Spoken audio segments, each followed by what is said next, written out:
Gente, esse é o meu look de ir pra igreja hoje. Hoje é domingo, dia das mães. Aí hoje vai ter uma festa do dia das mães lá, né?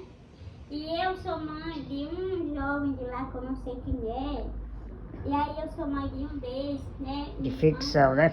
É, de ficção. Esse é o anime. E aí, eu vou levar o presente do meu filho adotivo, né?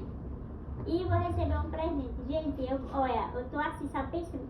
Eu comprei um presente pra ele. Se eu ganhar um presente menor, mas tem Ruim. muito que eu dei a ele, eu vou tomar e vou dar uma pizza. Eu tenho direito, né? Porque eu sou mãe dele. Mete no cacete. Porque todo domingo o papai manda uma carta pra ele, dizendo, né, da palavra de Deus, etc. Mais, se eu recebi uma carta. Ô, filho rebelde. Mas eu vou pegar ele. É só não mandar mais. Vou pegar ele e vou dar uma pizza. Tá com essa cadeira velha de roda nas canelas Aí esse dele é meu hoje. look